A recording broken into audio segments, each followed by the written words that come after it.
Hello everyone, অনেক দিন পরে আরেকটা নতুন ভিডিও নিয়ে আসলাম। আজকে 4:45 নাগাদ বেরিয়ে পড়েছি মা বড়মার উদ্দেশ্যে পুজো দিতে। দেখুন এখনো আকাশ অন্ধকার, আলো ফোটেনি।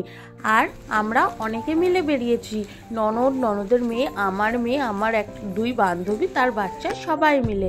তো রাস্তা পুরো খালি, একটা সাইকেল পর্যন্ত যাচ্ছে না। এই খালি রাস্তায় যেতে খুব ভালো লাগছিল। আর আমরা বালিগঞ্জ স্টেশনে পৌঁছে গেছিলাম। আমাদের বাড়ি থেকে বালিগঞ্জ স্টেশনটা কাছাকাছি, আর অটো নিয়ে পৌঁছে গেছিলাম। এখনো আকাশ দেখুন, আলো ফোটেনি। বালিগঞ্জ পৌঁছানোর 2 মিনিটের মধ্যে ট্রেন চলে এসেছিলো। আমরা শিয়ালদা স্টেশনে পৌঁছে গেছি, কিন্তু এখানে এসে দেখছি যে ট্রেন আজকে সব লেট। আমরা যে টাইম করে বেরিয়েছিলাম 5:37 ট্রেনে উঠবো, কিন্তু লেট। আর সেটা 6টার সময় ছাড়ছে, শান্তিপুর লোকাল। সেটা করেই আমরা চলে গেছি। সবাই লাইন দিয়ে বসে পড়েছি যে একটা বগির মধ্যে। এই যে ট্রেন ছেড়ে দিয়েছে এখন। এই মুহূর্তটা আমার খুব ভালো লাগে, তাই জন্য আপনাদের সাথে একটু শেয়ার করে দিলাম।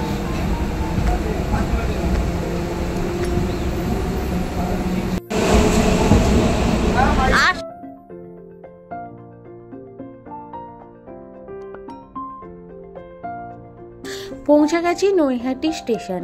নৈহাটি স্টেশনে নামার মাত্রই মায়ের আরও কাছাকাছি চলে এসেছি, এটা আমি ফিল করতে পারি। ওভারব্রিজ থেকে উঠে পাশ থেকে সোজা রাস্তা ধরে চলে যাব মায়ের কাছে। মা ওখানে আছেন। এখানে আমরা কিছু ফুল কিনে নেব, মিষ্টি কিনে নেব, তারপরে গিয়ে লাইনে দাঁড়াবো।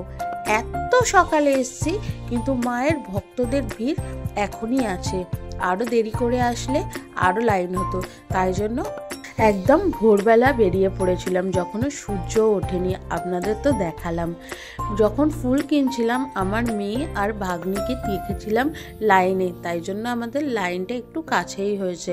জানেন তো, মন্দির খোলার পরেই আমরা সবাই ঢুকেছিলাম। মায়ের মন্দিরের প্রথম অঞ্জলিটাও কিন্তু আমরা দিতে পেরেছি। এই কারণেই এত ভোরবেলায় আমরা বেরিয়েছিলাম, আর এত ভোরবেলায় বেরোনোটা আমাদের সার্থক হয়েছে। এই যে আমার বন্ধু বান্ধবী, মেয়ে, ননদ সবাই এখানে দাঁড়িয়ে আছে। এটাই আমাদের লাইন। মেয়ে বড়মা লেখা টিপ পড়েছে, সেটাই দেখাচ্ছিল।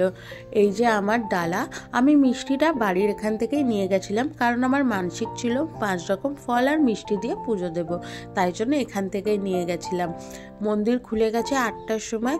দেখুন আমরা সোজাসুজি মন্দিরে ঢুকে পড়ছি। এটাই মার মন্দিরে ঢোকার গেট। এই অনুভূতি আপনাদের মুখে বলা যাবে না। এই অনুভূতিটাই হলো আলাদা, মায়ের কাছে যাওয়ার মুহূর্ত। সবাই লাইন দিয়ে দাঁড় করিয়ে দিয়েছে সবাইকে। এখন হবে অঞ্জলি।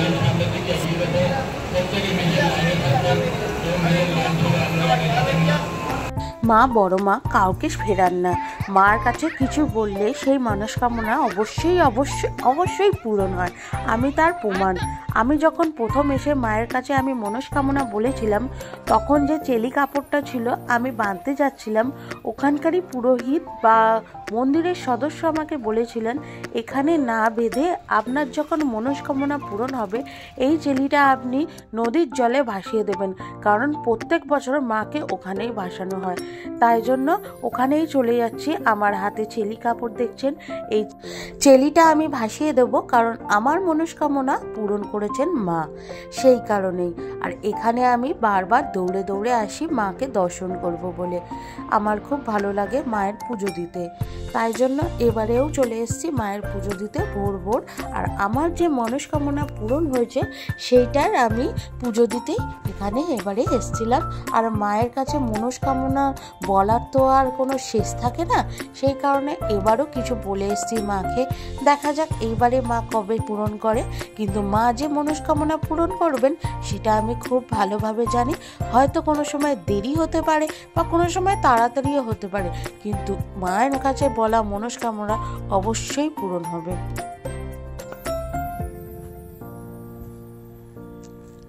সবার গায়ে গঙ্গাজল ছিটিয়ে দিচ্ছি। তারপরে আমরা চলে যাব কিছু খেতে, ব্রেকফাস্ট করতে, কারণ ভোরবেলা বেরিয়েছি। সবাই দেখলেন, বাচ্চা থেকে বড় সবাই কিন্তু না খেয়ে আছে, তাই জন্য।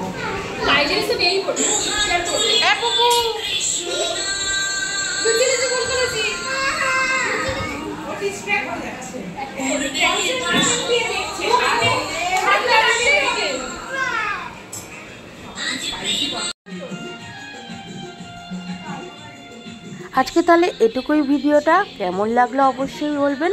ভালো লাগলে আমার চ্যানেলটা একটু ঘুরে আসবেন, সাবস্ক্রাইব করে দেবেন আর আমার পাশে থাকবেন আমাকে এগিয়ে নিয়ে যাওয়ার জন্য।